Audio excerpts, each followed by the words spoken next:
Hello, I'm Sharice George, and I'll be presenting the argument Informal Work Groups Assets, not Liabilities.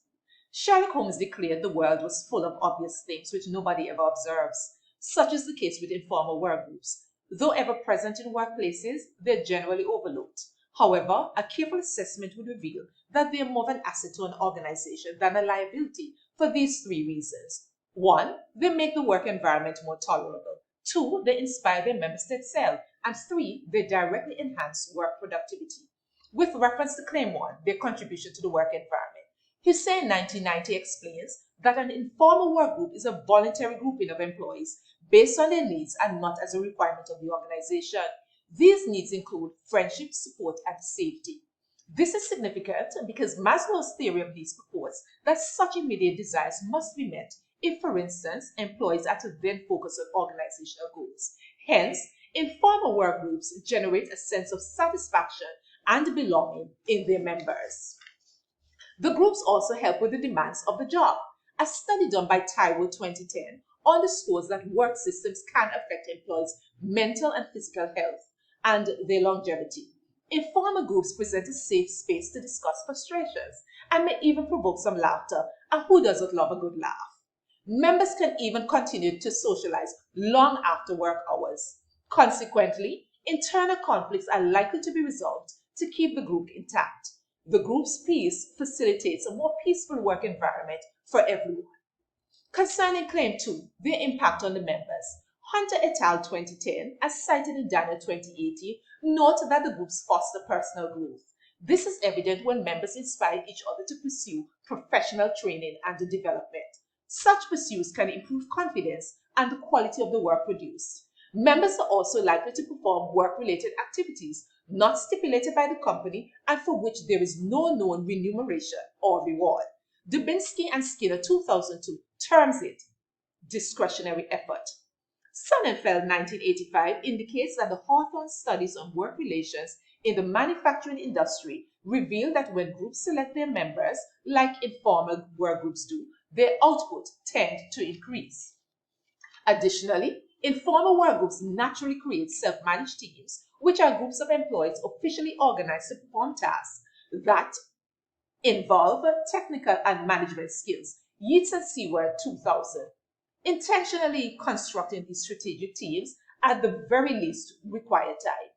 Informal work groups, having established some measure of cohesion, can offer the company an already existing self-managed team. Claim 3 highlights the group's direct contribution to work productivity. Taiwo 2010 suggests 80% of work productivity issues derive from deficiencies in the environment, such as limited resources and poor interactions. As it relates to the latter, for instance, members of informal work groups often exchange pertinent information to improve their performance. So too, by pooling and exploring their talents and skills, groups can produce innovative ideas like more efficient methods of operations to advance the company. The groups also reduce staff turnover.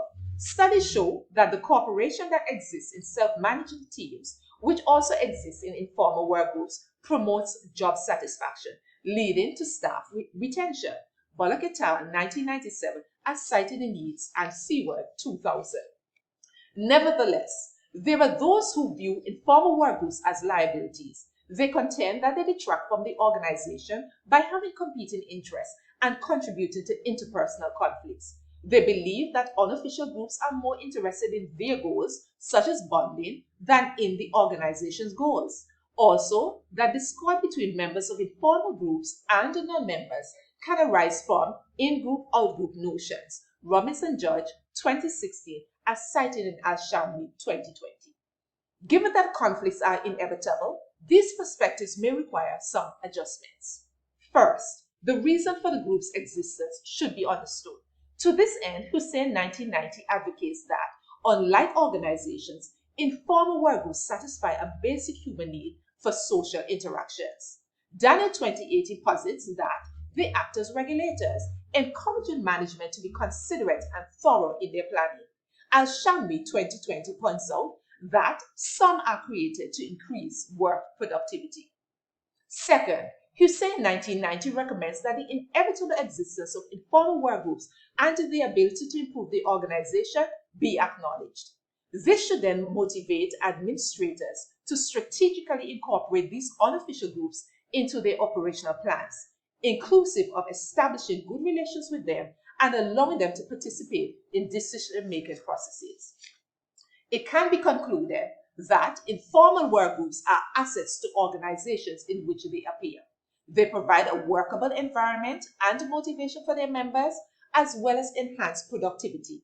Any perceived conflicts of interest and personalities can be averted by assessing the true nature of the groups and incorporating relevant management strategies to harness their potential. This will allow for happy employees and a successful and thriving organization. After all, teamwork is said to make the dream work. Thank you. Credit is given to the following sources used in the preparation of this presentation.